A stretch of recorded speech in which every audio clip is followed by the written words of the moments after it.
Welcome back to guys English to story and स्वागत करता हूं एक नए स्टोरी में। गाइस वीडियो में आगे बढ़ने से पहले यदि आप चैनल पे न्यू हैं तो चैनल को सब्सक्राइब जरूर करें। साथ ही गाइस नोटिफिकेशन बेल भी ऑन कर ले जिससे आने वाले हमारे सारे वीडियो का नोटिफिकेशन आप तक पहुंच सके। तो आइए गाइस स्टोरी में आगे बढ़ते हैं और स्टोरी को समझने का प्रयास करते हैं। तो आइए शुरू करते हैं। The hidden treasure. अब देखिए गाइस, हिडन का अर्थ होता है छुपा हुआ होना या छुपा होना, एंड गाइस ट्रेजर का अर्थ होता है खजाना। तो जो इसका हिंदी मीनिंग हो जाएगा वो हो जाएगा छुपा हुआ खजाना। तो आशा है गाइस कि आप हेडिंग समझ गए होंगे। एंड चलिए स्टोरी की ओर चलते हैं एंड छुपे हुए खजाने के बारे में समझने का प्रयास करते हैं। तो आइए शुरू करते हैं।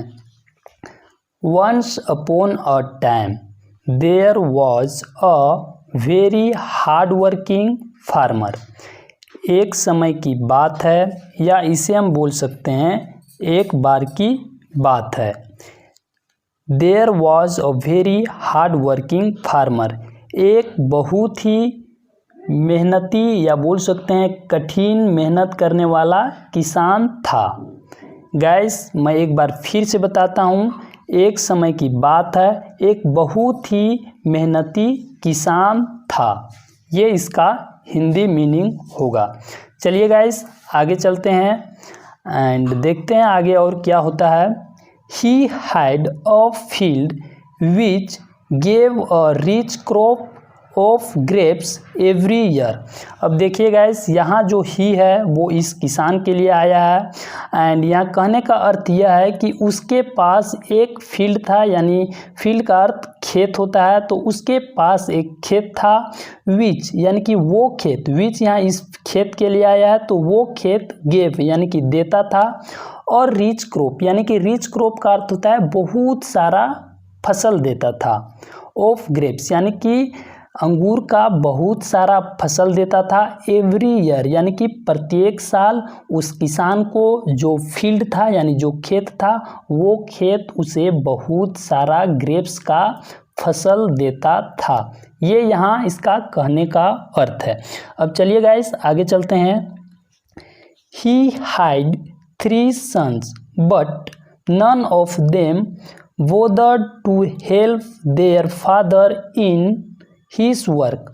अब देखिए गाइस, यहाँ कहने का अर्थ यह है, ही यहाँ जो है वो उस फार्मर के लिए ही आया है एंड यहाँ कहने का अर्थ यह है कि उनके 3 बेटे थे।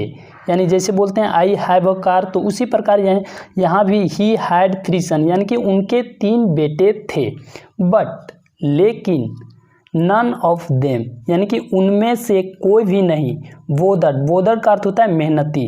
तो यहाँ उनके 3 बेटे थे, उनमें तीनों में से कोई भी नहीं मेहनती to help their father in his work, यानी कि कोई भी यानी कि तीनों में से कोई भी जो उनके लड़के थे वो तीनों में से कोई भी नहीं मदद करते थे देयर फादर यानी कि अपने पिता के काम में, यानी हिज वर्क उनके काम में। यानी यहाँ कहने का अर्थ है कि उनके जो 3 पुत्र थे वो तीनों पुत्रों में से कोई भी नहीं अपने पिता के काम में मदद करता था या मदद करने का कभी सोचा।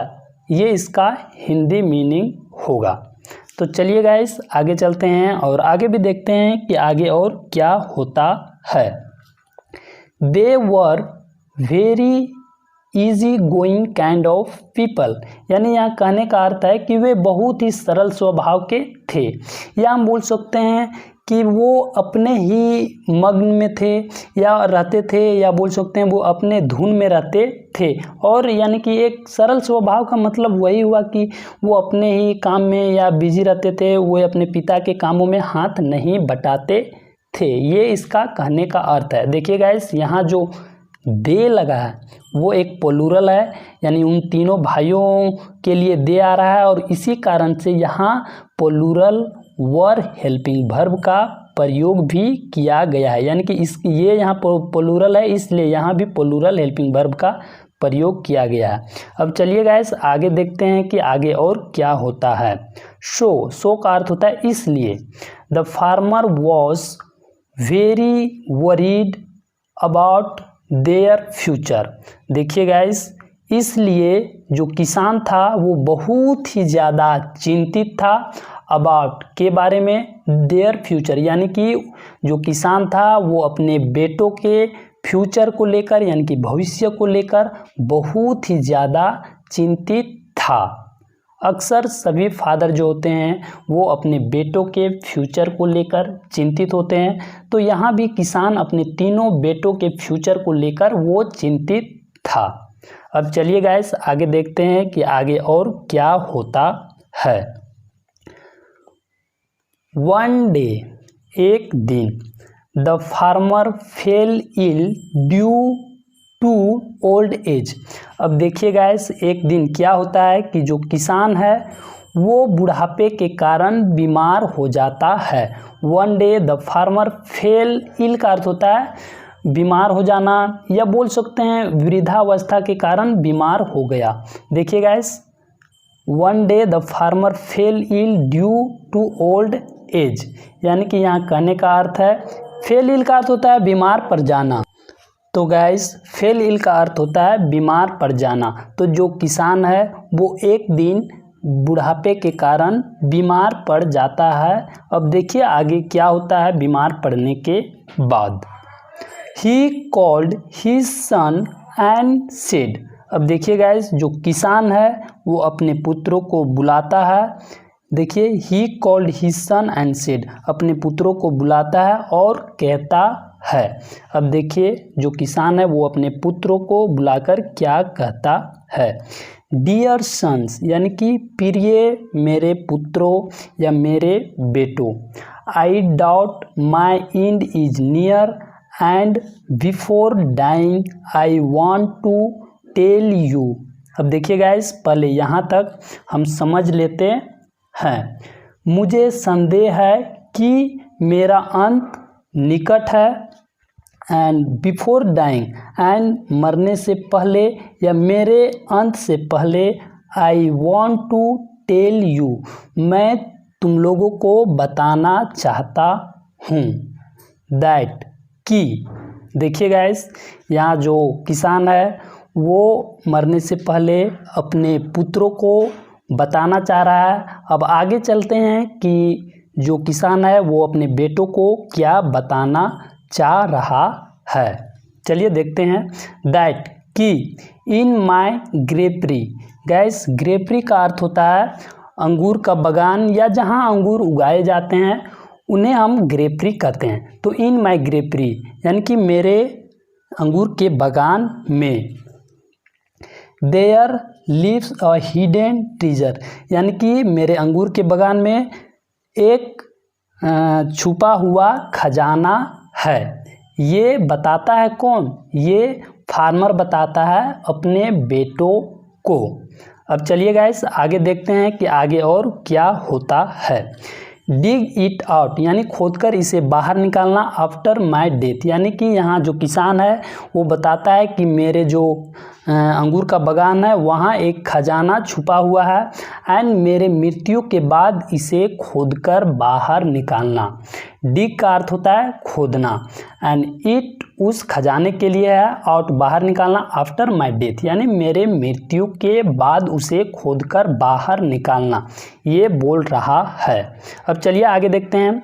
सेइंग दिस, यह कहकर या बोल सकते हैं यह कहते हुए, द ओल्ड फार्मर डेड, यानी कि यह कहते हुए जो किसान था, ओल्ड किसान था, उसकी मृत्यु हो जाती है। ये यहाँ कहने का अर्थ है। अब देखिए आगे क्या होता है। After performing the last ritual of their father. अब देखिए गाइस, यहाँ कहने का अर्थ है कि अपने पिता के अंतिम संस्कार के बाद। आफ्टर परफॉर्मिंग, ऐसे परफॉर्मिंग का अर्थ होता है प्रदर्शित करना, लेकिन यहाँ प्रदर्शित करना या प्रदर्शन करना यहाँ नहीं है। यहाँ है कि जो चारों बेटे थे वो अपने पिता के जो अंतिम संस्कार क्रियाक्रम जो होता है उसके करने के बाद, the sons began digging the vineyard. अब देखिए गाइस, जो उनके बेटे हैं वो अपने पिता का अंतिम संस्कार करते हैं, उसके बाद वो खोदना शुरू कर देते हैं, यानी कि डिगिंग, यानी वो गड्ढा खोदना शुरू कर देते हैं। द वेनयार्ड, यानी कि वेनयार्ड का भी अर्थ होता है ग्रेप्स का बागान, या बोल सकते हैं जहां अंगूर लगाए जाते हैं, उन्हें भी वेनयार्ड करते हैं। तो वो वहां खोदना शुरू कर देते हैं। अब देखिए गाइस आगे क्या होता है। दे dug every inch of it but found nothing। अब देखिए गैस, दे यहाँ उन तीनों भाइयों के लिए आ रहा है, किसान के तीनों बेटों के लिए आ रहा है। तो दे डग, यानी डग ये डिग का पास्ट है, तो वे खोदते हैं एवरी इंच, प्रत्येक इंच ऑफ इट, यानी कि जो ग्रेप्स का बागान था उसको प्रत्येक इंच खोदते हैं, या हम बोल सकते हैं कि एक एक इंच खोदते हैं ग्रेप्स के बागान को। बट लेकिन फाउंड नथिंग, लेकिन वो वहाँ कुछ भी नहीं पाते हैं। ये यहाँ कहने का अर्थ है कि वो एक एक इंच खोदते हैं, लेकिन उन लोगों को वहाँ कुछ नहीं मिलता, या वो वहाँ कुछ भी नहीं पाते हैं। अब चलिए गाइस आगे देखते हैं। But the digging led to such a rich crop as had never been there before, even their father was alive। अब देखिए गाइस, यहाँ कहने का अर्थ यह है कि बट, लेकिन द डिगिंग, यानी कि जो उन लोगों ने खुदाई किया था, led to such a rich crop, यानी कि जो उन लोगों ने खुदाई किया था, अब खुदाई करने के बाद वो शायद फसल लगा दिए होंगे या कुछ उसमें बो दिए होंगे, तो उस खुदाई से उन्हें इतना फसल प्राप्त हुआ, यानी कि बहुत ही ज़्यादा उन लोगों को फसल प्राप्त हुआ। अब देखिए कितना प्राप्त हुआ, इतना प्राप्त हुआ कि as had never been there before, यानी कि इतना फसल प्राप्त हुआ कि इससे पहले उन लोगों को कभी उतना ज़्यादा फसल प्राप्त नहीं हुआ था। देखिए, as had never been there before, यानी कि उससे पहले कभी उतना प्राप्त नहीं हुआ था। इवन, यहाँ तक व्हेन देयर फादर, जब उनके पिता वॉज अलीव, देखिए गाइस अलीव, यानी कि उनको उतना फसल प्राप्त हुआ कि जब उनके पिता जिंदा थे तब भी इतना फसल उनको प्राप्त नहीं हुआ था। ये यहाँ कहने का अर्थ है। अब चलिए गाइस आगे देखते हैं कि आगे और क्या होता है। So the sons came to known what their father meant by hidden treasure.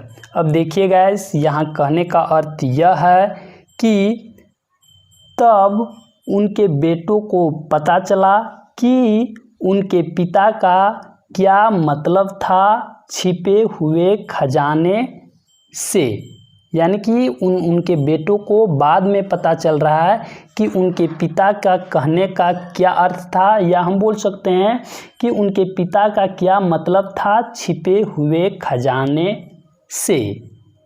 तो गाइस, स्टोरी हमारा यहीं पे समाप्त होता है।